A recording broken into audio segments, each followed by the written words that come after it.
आपलं हे कल्याण तालुक्यात आणि उशीद गाव, आपल्या या उशीद गावामध्ये वर्षभरामध्ये अनेक हरिनाम सोहळ्यांचं आयोजन या ठिकाणी आपल्या गावात केलं जात आहे।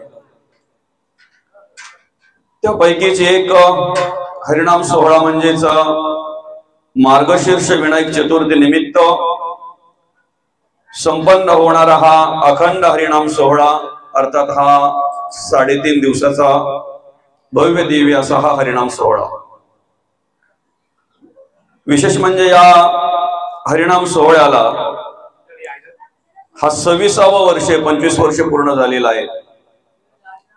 म्हणजे 2 तप पूर्ण होऊन रौप्य महोत्सवी वर्ष आपण मागचा साजरा केला, अर्थात रौप्य महोत्सवी वर्ष मागचा होता।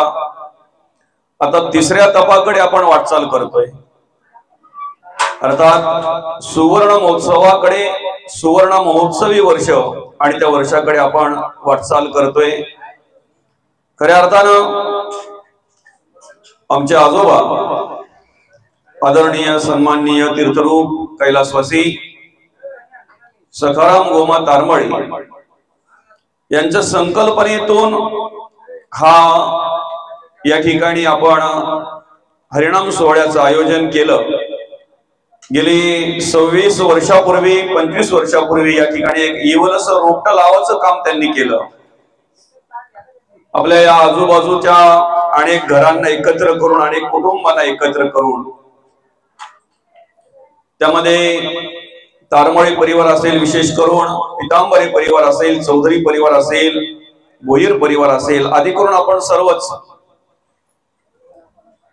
या संपूर्ण कुटुंबांना एकत्र करून आणि गेली 25 वर्षापूर्वी या ठिकाणी एक छोटंसं रोपटं लावण्याचं काम केलं, अनेकांच्या मार्गदर्शनाने, अनेकांच्या सहकार्याने। मग त्यामध्ये आपले शंकर बाबा पितांबरे यांची कृपा, त्यांचा आशीर्वाद म्हणावं, किंवा बबन महाराज असतील पितांबरे, शंकर महाराज भोईर असतील, आदी करून सर्वांचाच आशीर्वाद, सर्वांचाच मार्गदर्शन या ठिकाणी लाभलं। आणि हे इवलस रोपटं लावलेला आज जवळजवळ 2 तप पूर्ण झालेले आहेत। रौप्य महोत्सवी वर्ष मागच्या वर्षी आपण खऱ्या अर्थानं साजरा केला आणि आता 3ऱ्या तपाकडे आपण वाटचाल करतोय।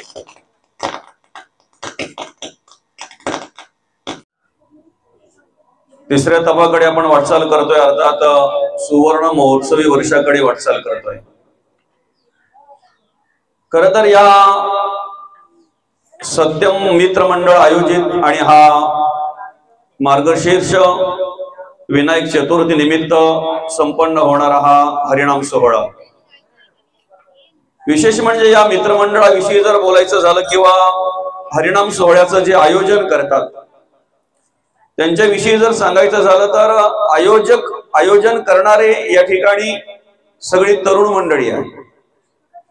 म्हणजे मित्रमंडळ जर तुम्ही बघितलं तर मित्रमंडळ जे आहे, जे सदस्य आहेत ते सगळे अगदी तरुण आहेत आणि तरुणपणामध्ये त्यांना निर्माण झालेली किंवा त्यांना मिळालेला हा आशीर्वाद आहे, त्यांच्याकडे निर्माण झालेली सद्बुद्धी म्हणावं किंवा वरिष्ठांकडून त्यांना मिळालेला हा आशीर्वाद म्हणायला हरकत नाही।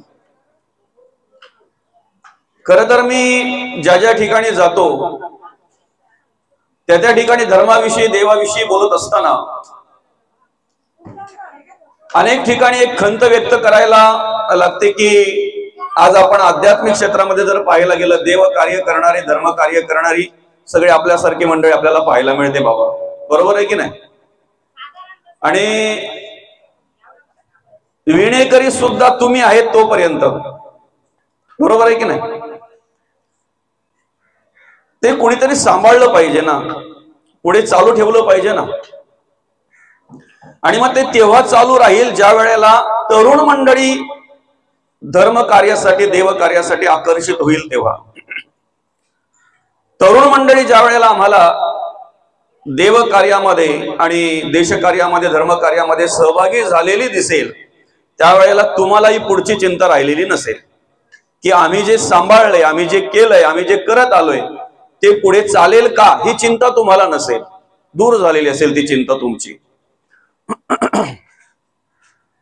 आणि म्हणून खऱ्या अर्थानं या ठिकाणी जेवढे ते बॅनरवर जर तुम्ही बघितले, अर्थात सत्यम मित्र मंडळ बॅनर, हे आयोजक जे आहेत सगळी तरुण मंडळी आहे, सगळी तरुण मंडळी आहे. आणि ज्या वेळेला तरुणांकडे असे विचार असतात ना, ज्या वेळेला तरुणांकडे अशा प्रकारचं कार्य पाहायला मिळतंय ना, त्यावेळेला त्या हरिनाम सोहळ्याचं पुढे काय होणार किंवा कशा पद्धतीने ते चालणार याची चिंता कोणालाही करायची गरज नाही, बरं का. एखाद्या गोष्टीची सुरुवात करणं सोपं आहे, बरं का, बरोबर ना बाबा. माझ्या तोंडातले शब्द कुठून निघतो नाही निघतो तो बाबांनी लगेच पुढचं सांगितलं बघा. टिकवणं कठीण आहे, बरोबर आहे ना. एखाद्या गोष्टीची सुरुवात करणं सोपं आहे पण टिकवणं कठीण आहे. आता सुरुवात करताना जर पाहायला गेलं तर मोजकी मंडळी होती, बरं का. सुरुवात करताना जर पाहायला गेलं तर एक छोटी कहाणी सुरुवात केली त्यांनी. मग आपले हरिभक्त परायण कैलासवासी सखाराम बाबा असतील किंवा आधी करून आता जे या ठिकाणी सहकार्य करतात ते सगळीच मंडळी, बरं का. अगदी छोटी सुरुवात केली त्यांनी, पण मग पुढे काय झालं, त्याचं रूपांतर अगदी मोठं झालं पाहिजे. इवलेसे रोप लावेले द्वारी त्याचा वेलू गेला गगनावरी. संतांचं कार्य ज्याप्रमाणे आहे त्याप्रमाणे ते कार्य जर आपण या ठिकाणी करत असू तर तशाच पद्धतीने ते एवढ्याशा रोपट्याचं रूपांतर वटवृक्षामध्ये झालं पाहिजे. आणि ते आज आपल्याला खऱ्या अर्थानं अशा प्रकारे पाहायला मिळतंय की जवळजवळ 26 वर्ष झाली, 26वं वर्ष आता चालू आहे. हे अखंडपणे हा सोहळा या ठिकाणी सुरू आहे, अखंडपणे हा सोहळा सुरू आहे. म्हणजे कुठल्याही प्रकारचे व्यत्यय न येता, कुठल्याही प्रकारचं काही न होता अगदी व्यवस्थितरित्या तेवढ्याच सामर्थ्याने तेवढ्याच बळाने आपल्याला या ठिकाणी हा हरिनाम सोहळा पाहायला मिळतो. त्याला कारण काय, तर अधिक करून आज आम्हाला धर्म कार्य करताना किंवा देव कार्य करताना पहिल्या अडचणी येतात त्या म्हणजेच आमच्या अंतःकरणातला एकदा अभिमान जागा झाला, अहंकार जागा झाला की मग त्या ठिकाणी उचलापट व्हायला वेळ लागत नाही. उदाहरणार्थ, एखाद्याला शाळ मिळाली किंवा नाही मिळाली, एखाद्याचं नाव चुकून राहून गेलं, नाव घेतलं किंवा नाही घेतलं, एखाद्याला श्रीफल मिळाला का नाही मिळाला, एखाद्याला स्टेजवर बोलवलं की नाही बोलवलं, या सगळ्या गोष्टी ज्या आहेत ना ह्या अडचणी निर्माण करणाऱ्या आहेत, बरोबर आहे की नाही. म्हणजे एकदा अभिमान आमच्या अंतःकरणामध्ये आला की मग आम्हाला त्याची अपेक्षा असते, कोणीतरी मला बोलावलं पाहिजे, कोणीतरी मला शाल दिली पाहिजे, कोणीतरी मला हार घातला पाहिजे, कोणीतरी मला नारळ श्रीफल दिला पाहिजे. आणि मग ती अपेक्षा निर्माण झाल्यानंतर जर आम्हाला त्या पद्धतीने पाहायला नाही मिळालं की मग आमच्याकडचा अभिमान लगेच जागा होतोय, लगेच उचलापट करायला सुरुवात होते, बरोबर आहे की नाही. म्हणजे हरिनाम सोहळ्यामध्ये आज आपण कार्य करत असताना, देव कार्य धर्म कार्य करत असताना पहिल्या ज्या अडचणी आहेत त्या ह्या अडचणी आहेत. आज या पोरांकडे जर आपण पाहाल ना, म्हणजे या मित्रमंडळातील जे जे सदस्य आहेत त्यांच्याकडे जर तुम्ही पाहाल तर तुम्हाला परवा या ठिकाणचं वातावरण पाहायला मिळेल. काल्याचे कीर्तन झाल्यानंतर ज्या वेळेला आपण या ठिकाणी सत्कार समारंभ करतो की नाही, त्यावेळेला बोलवावं लागतंय त्यांना 4-4 वेळेला. मग एखाद्याचं नाव घेतलं की तो दुसऱ्यावर ढकलतोय, तू जा बा पुढे. आजची परिस्थिती अशी आहे या कलियुगामध्ये, पुढे जाण्यासाठी माणसं तत्पर असतात, लुटूलुटू करतात. आम्ही फोटोमध्ये आलो पाहिजे, आम्ही पुढे दिसलो पाहिजे, आमच्याच हातून सत्कार झाला पाहिजे असं अनेकांना वाटतंय. पण आज तुम्ही परवा जर या ठिकाणी बघितलं ना, काळ्याचं कीर्तन झाल्यानंतर ज्या वेळेला आपण सत्कार समारंभ करतो ना, त्यावेळेला एकही सदस्य पुढे नसतो. म्हणजे त्यांची अशी अपेक्षा नसते की माझंच नाव घेतलं पाहिजे, माझ्याच हातून सत्कार झाला पाहिजे किंवा मलाच बोलावलं पाहिजे, अशी कोणाचीही अपेक्षा नसते. आणि ऐका, त्या पद्धतीने त्यांच्याकडे ही कर्म पाहायला मिळतात, म्हणून 26 वर्ष हे कार्य चालू आहे, बरोबर आहे की नाही. त्या पद्धतीने त्यांचे विचार आज आहेत म्हणून 26 वर्ष हे कार्य चालू आहे. अन्यथा ज्या ठिकाणी अभिमान आला ना, अहंकार आला ना, की तिथे कार्यक्रम झाला समजा, मग तो कुठे पण असू द्या, नाही का, कुठे पण असू द्या. आणि अभिमान जो आहे ना, अहंकार जो आहे ना, तो गप्प बसू देत नाही बाबा, बरं का, तो गप्प बसू देत नाही, बरं का. ज्या वेळेला आपण श्रवण करतोय की ना, त्यावेळेला कदाचित काही वेळेला वक्ता वक्त्याच्या पद्धतीने आपल्याला सांगत असतो, त्याच्या पद्धतीने तो मांडण्याचा प्रयत्न करत असतो, बरं का, त्याच्या पद्धतीने तो मांडण्याचा प्रयत्न करत असतो. पण मग काही वेळेला काय होतंय माहितीये का, वक्त्याकडून चुकून एखाद्या वेळी संतांचा महिमा वर्णन करता करता कदाचित एखादा वक्ता पटकन बोलतो, अरे तुकोबांच्या अंगावर 108 वेळा तो यवन थुंकला. आपला अभिमान गप्प बसू देत नाही, आपल्याला लगेच तो बोलतो तुकोबा नाही, नाथ महाराज होते. समजतंय? त्या वक्त्याला काय सांगायचं असतं माहितीये का, संतांकडे एवढी नम्रता होती की एखादा माणूस जर एवढ्या वेळा त्यांच्या अंगावर थुंकला तरी सुद्धा त्याला भर शब्द सुद्धा ते बोलले नाहीत. मग तुकोबा काय आणि नाथ महाराज काय? चरित्र नाथ महाराजांचं आहे ते, पण कदाचित वक्त्याला सांगण्यामध्ये जर त्यांच्या मुखातून पटकन तुकोबांचं नाव आलं असेल तर आपण समजून घ्यायचं आहे का संतांचं महिमा वर्णन करायचं आहे, संतांचं सांगायचं आहे वक्त्याला. पण आमचा अभिमान काय करतो माहितीये का, गप्प बसू देत नाही. बरं का, आता ठीक आहे, इथे गप्प बसू देत नाही, इतर ठिकाणी पण तसंच. एक कारागीर होता, चांगल्या प्रकारे कारागीर म्हणजे मूर्तिकार होता, आणि अशा हुबेहूब मूर्त्या तयार करायचा तो. बरं का, हुबेहूब मूर्त्या तयार करायचा. आणि मग काही दिवसानंतर त्याच्याकडे यम आला आणि यमाने त्याला सांगितलं की म्हणे अमुक अमुक दिवशी अमुक अमुक टायमाला मी तुला घ्यायला येतोय. बरं का, यम किती जण वाट पाहतात बरं त्याची, यमाची किती जण वाट पाहतात बरं, यमाची आवड किती जणांना आहे बरं, नाही का? आम्ही सगळ्यांची वाट पाहतोय, आमच्याकडे चांगले चांगले पाहुणे यावेत असं आम्हाला वाटतंय, पण यम आमच्याकडे पाहुणा यावा असं कोणाला वाटतंय का? नाही वाटत ना, नाही का? आता तो यम येऊन त्याला सांगतोय की अमुक अमुक दिवशी अमुक अमुक वाजता तुला मी घ्यायला येणार आहे. मध्ये कालावधी दिला त्याने, 15-20 दिवसाचा कालावधी दिला. 15 दिवसानंतर की 20 दिवसानंतर तुला मी अमुक अमुक वाजता घ्यायला येणार आहे. आता याच्याकडे कालावधी मिळाल्यामुळे मग याने काय करावं, स्वतः सारख्या अनेक मूर्ती तयार केल्या, स्वतः सारख्या त्याच्यासारखेच अनेक पुतळे असे तयार केले त्याने, सेम टू सेम, हुबेहूब. आणि विज्ञानाचा आधार घेऊन त्या डोळ्यात पापण्या सुद्धा असं आपाप करायला लागल्या त्या. बरं का, काही मशिनी वगैरे त्याच्यामध्ये टाकून आणि त्या क्रिया काही अशा दाखवायला लागला तो त्या मूर्त्यांमध्ये, अर्थात त्या पुतळ्यांमध्ये हुबेहूब पुतळे त्याने तयार केले त्याच्यासारखे, सेम टू सेम. आणि यमाने ज्या दिवशी सांगितलं होतं ना त्या दिवशी त्या पुतळ्यांमध्ये पुतळ्यांसारखाच जाऊन उभा राहिला. समजतंय ना? यमाने ज्या दिवशी सांगितलं होतं त्या दिवशी पुतळ्यांमध्ये पुतळ्यांसारखाच उभा राहिला. कालांतराने ज्या वेळेला यम आला त्या वेळेला पाहतोय आता यातला ओरिजिनल कोण आहे. त्यालाही आश्चर्य वाटलं की आता ओळखायचं कसं काय, सगळ्यांचे डोळे हापजाप करतायत, पापण्या मिटतायत. बरं का, सगळ्यांचं रंग सेम आहे, सगळ्यांनी घातलेले कपडे सेम आहेत, सगळ्यांचे हावभाव सारखेच आहेत, ओळखायचं कसं काय. बराच वेळ झाला एक एक एक एक पुतळ्याचं त्या ठिकाणी निरीक्षण करतोय तो यम.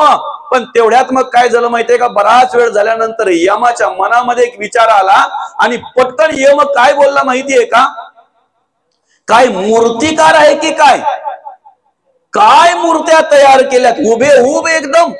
मला सुद्धा 2 तास इथे पाहवतच राहावं लागलेलं आहे.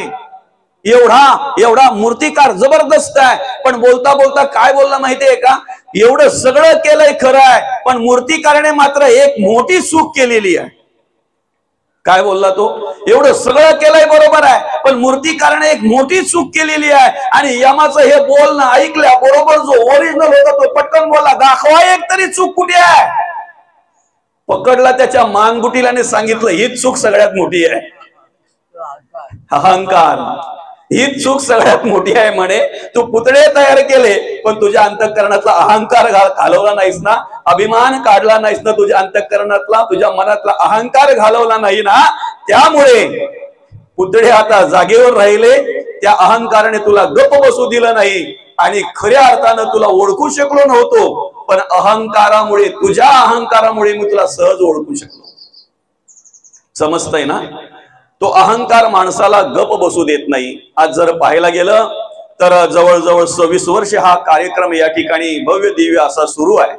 कित्येक वर्ष झाली या ठिकाणी अनेक कीर्तनांचं आयोजन केलं जात आहे, अनेक कार्यक्रमांचं आयोजन केलं जात आहे. भव्य दिव्य असा पालखी सोहळा असतो. अगदी सगळ्या ग्रामस्थ, सगळ्या गावातील मंडळी या ठिकाणी, सर्व पंचक्रोशीतील मंडळी या ठिकाणी सर्व सहभागी होत असतात.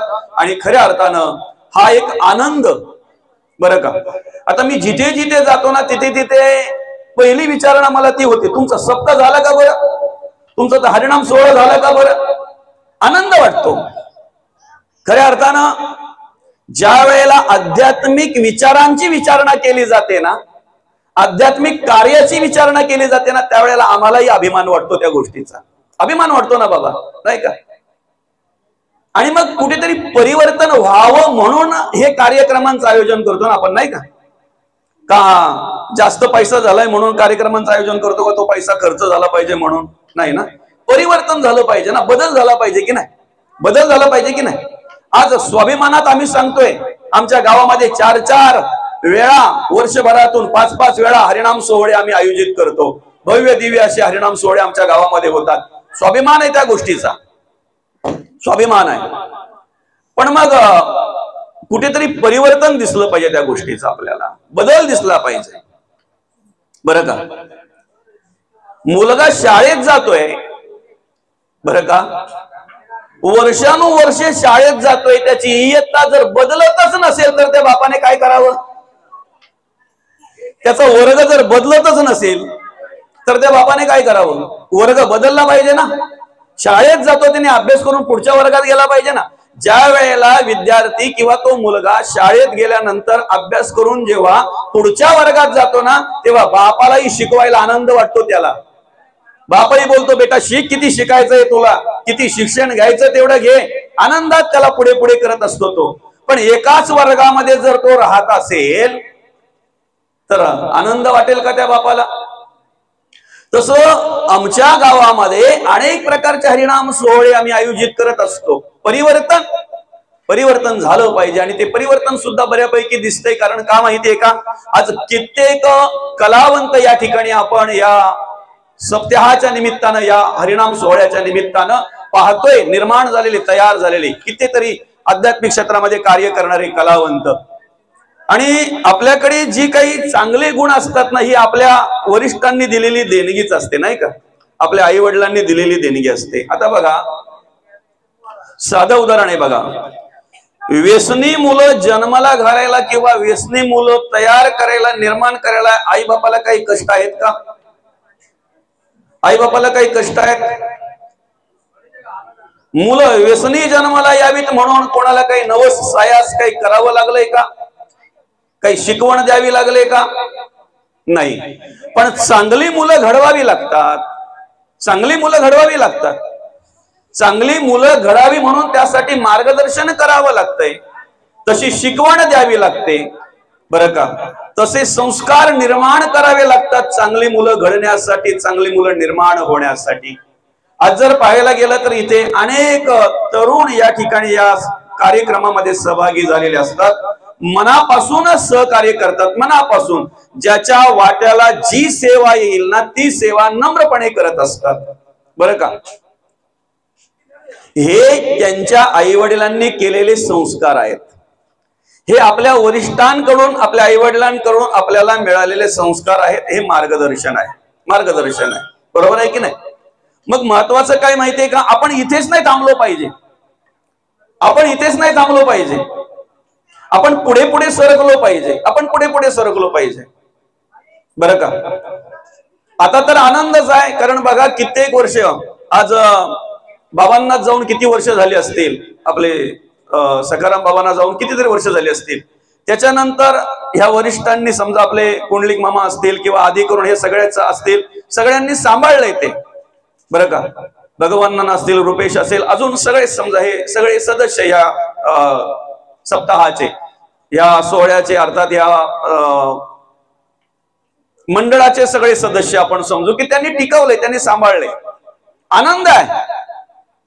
पण ह्यापेक्षा विशेष बाहेर जातो ना, कुठेही आपल्या या 4-5 तालुक्यांमध्ये कुठेही जातो ना, त्यावेळेला तिकडे गेलं उशीचा म्हटलं की पहिले ह्या सप्त्याविषयी विचारलं जातं, या हरिनाम सोहळ्याविषयी विचारलं जातंय. झालं का बाबा तुमचं हरिनाम सोहळा झाला? कधी आहे? मग ती मंडळी येत असतील, बसत असतील, ऐकत असतील, या हरिनाम सोहळ्यामध्ये सहभागी होत असतील, बरं का, आनंद वाटतो त्यावेळेला.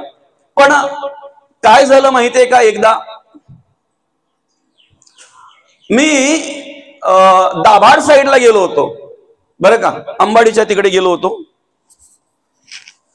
प्रवचन झालं. प्रवचन झाल्यानंतर असं बाजूला बसलेलो, बरीचशी माणसं आली तिथे भेटायला. महाराज कुठले, महाराज कुठले? म्हटलं मी उशीतचा. मग उशीतचा म्हटल्यानंतर आपल्याकडचाच एक जण होता, कुठला तरी इकडचा, म्हणजे त्याचा नातेवाईक, बरं का. आणि मला तरी वाटतंय 2-3 वर्षापूर्वी जो आपला सप्ताह झाला, त्या सप्त्यामध्ये पूर्ण म्हणजे आपल्या या 4-5 तालुक्यांच्यात नावच झालं आपल्या सप्त्याचा, आपल्या हरिनाम सोहळ्याचा, बरं का. त्यामुळे अजून लोक चर्चा करतात. अजून लोक चर्चा म्हणजे काय, अजून लोकांना उत्सुकता आहे, त्या हरिनाम सोहळ्याची उत्सुकता निर्माण झाली, बरं का. तर मग अशा प्रकारे त्या ठिकाणी तो माणूस आला, त्याचे नातेवाईक इकडे कोणी असतील, आणि त्यांनी बोलायला सुरुवात केली. की म्हणे उशीद गाव अतिशय चांगला आहे, अनेक सप्ते त्या ठिकाणी, अनेक हरिनाम सोहळे त्या ठिकाणी आयोजित केले जातात, अनेक आध्यात्मिक क्षेत्रातील मंडळी आहे, बरं का. आता जसं तो बोलतोय ना तसं मला जरा बरं वाटायला लागलं. मग आपल्या गावात किती कीर्तनकार, आपल्या गावात किती प्रवचनकार, नाही का. अरे 4-5 काय, मी म्हणतो 10 प्रवचनकार झाले पाहिजे, जिथे जाऊ तिथे गावाचं नाव निघलं पाहिजे, बरोबर आहे की नाही. कलावंत, मृदुंगमणी, गायनाचार्य, नाही का, हरिपाठ मंडळ, भजन मंडळ होऊ द्या ना तयार, उलट निघू द्या ना, जिथे जातील तिथे नाव निघाला पाहिजे उलट आपलं. त्याच्यात कशाला आपण स्पर्धा करायची, काही गरज नाही. उलट जेवढे तयार होतील ना, चांगल्या विचाराची माणसं जेवढी आपल्या गावात तयार होतील ना, तेवढं आपलं गावाचं नावही चांगलं होईल, गावही स्वच्छ दिसेल, आणि विशेष म्हणजे जिथे जाऊ तिथे चांगलंच नाव निघेल ना, चांगलंच नाव निघेल ना. आता काय झालं, तो जेव्हा बोलायला लागला ना, तेव्हा एक एक माणसाचं नाव घ्यायला लागला तो. अमुक महाराज, तमुक महाराज, अमुक मृदुंगमणी, तमुक मृदुंगमणी, असं असं गायनाचार्य. मला अजून आनंद वाटायला लागला हो, की आपल्या गावात किती कलाकार आहेत, किती कलावंत आहेत, आध्यात्मिक क्षेत्रात कार्य करणारे, आणि ह्या माणसाला पुरेपूर सगळी माहिती आहे.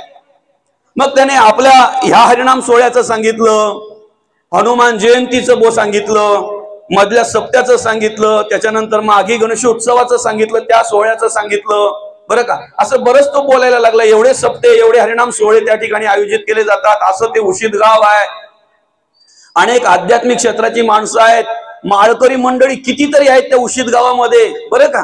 आनंद वाटायला लागला. अहो, तो जसा जसा बोलतोय ना तसं तसं माझं आनंद म्हणजे माझ्या गगनात मावेन असा झाला. पण तेवढ्यात एक जण कोणतरी आला आणि पटकन काय बोलतोय माहितीये का, उशीदची साथ एवढी जोरात झाली होती ना, गाड्या लावायला जागा नव्हती.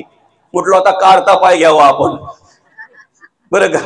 आता काढता पाय घ्यायला हरकत नाही म्हटलं, कारण आतापर्यंत ऐकण्यासारखं होतं, बरं होतं जरा. जसा साथीचा विषय त्याने काढला ना, गाड्या लावायला जागा नाही ना, किती कोंबडी ना, किती बकरी ना, अरे बाबा बाबा बाबा. बॅग घेतली, म्हटलं चला महाराज आता निघतो, बरं का, कारण आतापर्यंत ऐकण्यासारखं होतं, आता ह्याच्या पुढे आम्ही जातो आमच्या, नाही म्हणजे उशीद गावा, असा ज्या गावाची तुम्ही स्तुती केली आतापर्यंत त्या गावात जातो बाबा आम्ही, आता तुमच्या गावात थांबून काही फायदा नाही. समजतंय ना. आपला विषय काय माहितीये का, 4 नाही 10 सप्ते व्हावे गावात. 2 प्रवचनकार नाही, 10 प्रवचनकार तयार व्हावेत. एक हरिपाठ मंडळ नाही, 10 हरिपाठ मंडळ तयार व्हावेत, भजन मंडळ तयार व्हावेत, आणि प्रत्येकाने चांगल्या प्रकारे गावं, चांगल्या प्रकारे वागावं, चांगल्या प्रकारे राहावं. ज्या दिवशी आमच्या गावामध्ये आध्यात्मिक क्षेत्रात कार्य करणारी मंडळी अनेक तयार होतील ना, त्या दिवशी आम्हाला सुद्धा स्वाभिमान वाटेल त्या गोष्टीचा. परिवर्तन झालं पाहिजे आणि परिवर्तन व्हावं म्हणून जर आपण या सगळ्या कार्यक्रमांचं आयोजन करतोय, तर त्या पद्धतीचं परिवर्तन आपल्याला या मंडपामध्ये पाहायला मिळतंय, बरं का. आता मला सांगा, साधी साधी उदाहरण आहेत, अगदी साधी साधी, बरं का. एखादं कार्य जर आपल्याला करायचं असलं, समजा आपल्या घरी आपल्या मुलीचं किंवा मुलाचं लग्न आहे, किती नाकीनऊ येत आहे ना. कार्यक्रम किती दिवसाचा असतो, 2-3 दिवसाचा बाबा, बरोबर आहे की नाही. 2 महिन्या आधीपासून आपल्याला ती तयारी करावी लागते, सगळ्यांची मन राखायची, सगळे सगळे असतात ना त्याच्यामध्ये, तरी सुद्धा काही ना काही बाकी राहतंय. राहतंय की नाही? तरी सुद्धा काही ना काही बाकी राहतंय.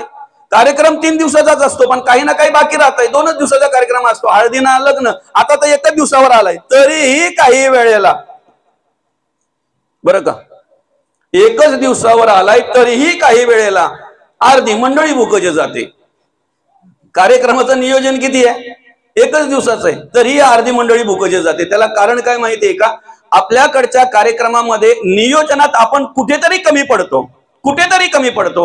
आज गेली 25 वर्ष या ठिकाणी अखंडपणे हा हरिनाम सोहळा प्रत्येक वर्ष 3.5 दिवस सुरू आहे आणि 3.5 दिवस या ठिकाणी आयोजित केला जातोय. मला सांगा ना, कुठे काय कमी पडलंय? त्याला कारण काय? तरुण मंडळी आहेतच आहेत, पण वरिष्ठांचा आशीर्वाद आहे. महिलांच्या वाट्याला जे काम येईल ते प्रामाणिकपणे करतायत, तरुणांच्या वाट्याला जे काम येईल ते प्रामाणिकपणे करतायत, तुमच्या वाट्याला काम येईल ते प्रामाणिकपणे करतायत. आणि ऐका, या हरिनाम सोहळ्यामध्ये आपल्या वाट्याला आलेलं काम प्रामाणिकपणे करणं ही देवपूजा आहे. अगरबत्ती लावताय का नाही मला माहित नाही, समजतंय ना? लावा, लावलीच पाहिजे.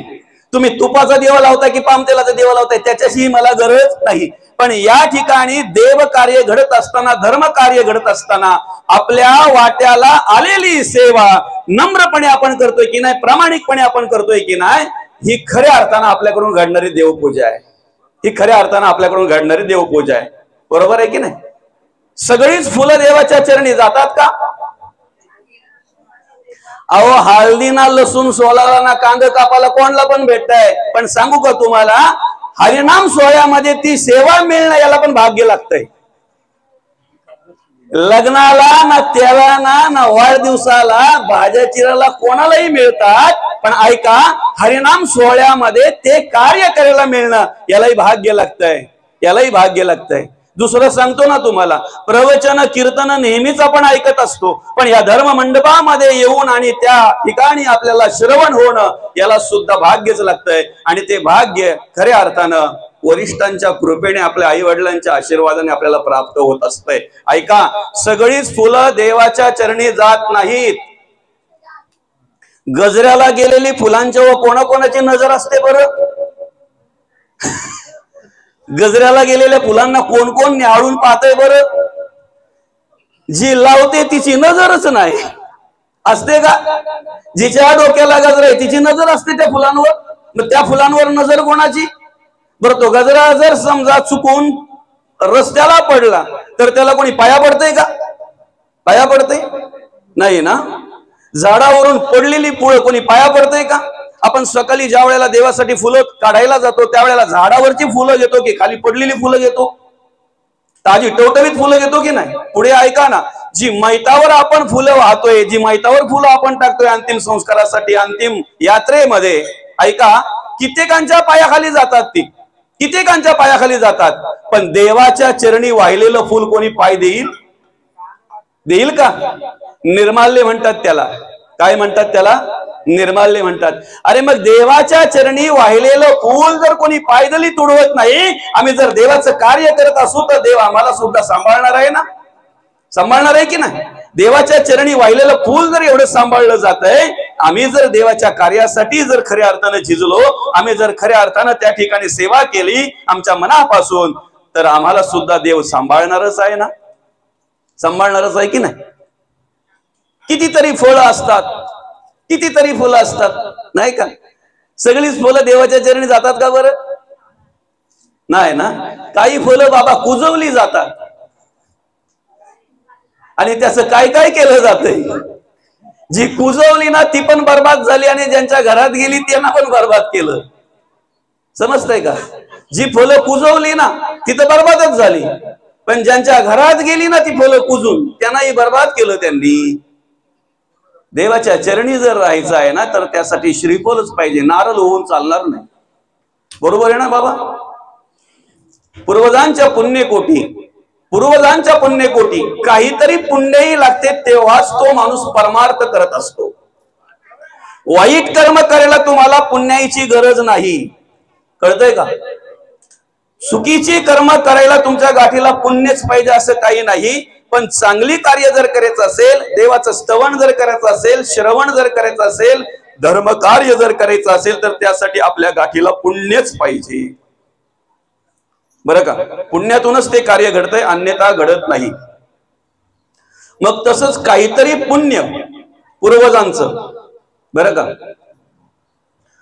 माऊली ज्ञानोबा कुठेही जन्माला येतात का? कुठेही जन्माला येतात माऊली ज्ञानोबा. जिथे विठ्ठलपंत आणि रुक्मिणी माता आहेत ना, त्याच ठिकाणी ज्ञानोबा जन्माला येत आहेत, त्या ठिकाणी माऊली जन्माला येते. प्रत्येक माई माऊलीने अंतःकरणापासून सांगा, कोणाला वाटतंय माझ्या पोटी रावण जन्माला यावा? सगळ्यांना. जी जी माय माऊली मुलांना जन्माला घालते ना, जन्माला घालताना प्रत्येकीला मनापासून वाटतंय माझ्या पोटी रामच जन्माला यावा. बरोबर आहे की नाही? माझ्या पोटी रामच जन्माला यावा असं प्रत्येकाला वाटतंय, मनापासून वाटतंय.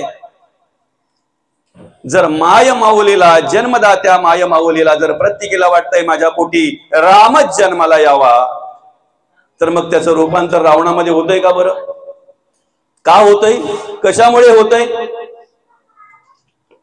आणि म्हणून कुठलीही वासना असू द्या, कुठलंही व्यसन असू द्या, कुठलाही नाद असू द्या, ऐकताय ना, कुठलाही विषय असू द्या, कुठल्याही वासनेपासून, विषयापासून, व्यसनापासून, नादापासून जर आपल्याला मुक्त व्हायचं असेल ना, तर ह्या कलियुगामध्ये आपल्यासाठी एकच साधन आहे, कलियुगी उद्धार हरीच्या नामे. काय केलं पाहिजे आपण? देवाची द्वारी उभा क्षण भरी, तेणे मुक्ती चार ही साधियल्या. हरिमुखे म्हणा, हरिमुखे म्हणा, पुण्याची गणना कोण करी. आणि म्हणून खऱ्या अर्थानं आपल्याकडून अखंड भगवंताचं नामस्मरण घडलं पाहिजे, अखंड नामस्मरण घडलं पाहिजे. बरं का, या हरिनाम सोहळ्याचा आजचा पहिला दिवस आहे आणि पहिल्या दिवसाची पहिली प्रवचन सेवा म्हणून यासाठी आपण या ठिकाणी माऊली ज्ञानोबांचा अभंग या ठिकाणी आपण घेतलेला आहे. रामकृष्ण नामे हे दोन्ही साजिरी, हृदय मंदिरी स्मराकारे. तुम्हाला कोणत्याही व्यसनापासून मुक्त व्हायचं असू द्या, कोणत्याही वासनेपासून मुक्त व्हायचं असू द्या, कुठल्याही विचारापासून मुक्त व्हायचं असू द्या, किंवा कोणत्याही विषयापासून मुक्त व्हायचं असू द्या, कलियुगामध्ये खऱ्या अर्थानं जर एकमेव सर्वात साधं आणि सोपं साधन असेल तर ते म्हणजे भगवंताचं नामस्मरण करणं, भगवंताचं नामस्मरण करणं. बरं का, वेगळं काही व्हायचं असेल तर वेगळी साधनं अनेक आहेत. ऐकताय ना? माणसालाच वेगळं व्हायला खूप आवडतंय, वेगळं काहीतरी पाहिजे. वेगळं काहीतरी व्हायचं असेल तर वेगळं अनेक साधनं आहेत. पण ज्याचा परमार्थ आम्ही करतोय ना, जो देव आम्हाला सांभाळतोय ना, जो देव आत्मा म्हणून आमची सेवा करतोय ना, तो जीव शिव ऐक्य करून जर त्या ठिकाणी आम्हाला त्या स्वरूपाला प्राप्त व्हायचं असेल तर आम्ही नामस्मरण हेच साधन घेतलं पाहिजे. नाम संकीर्तन साधन पै सोपे, जळतील पापे जन्मांतरीचे. जन्मांतरीचं पाप जाळण्याचं, भस्म करण्याचं सामर्थ्य नामस्मरणामध्ये आहे. म्हणून माऊली म्हणतायत, हरिमुखे म्हणा, हरिमुखे म्हणा, पुण्याची गणना कोण करी, पुण्याची गणना कोण करी. बरं का, आणि अखंड आम्ही नामस्मरण केलं पाहिजे, वेगळं पण राहत नाही. बरं का, आणि आम्हाला वेगळं राहायचं पण नाही, नाही का. मीठ कशापासून तयार झालंय बरं? पाण्यापासूनच ना बाबा, नाही का, पाण्यापासूनच की नाही. मला सांगा, मिठाला जर पाण्याचा संपर्क झाला, मीठ जर पाण्याच्या संपर्कात आलं तर त्याचं वेगळं रूप राहतंय?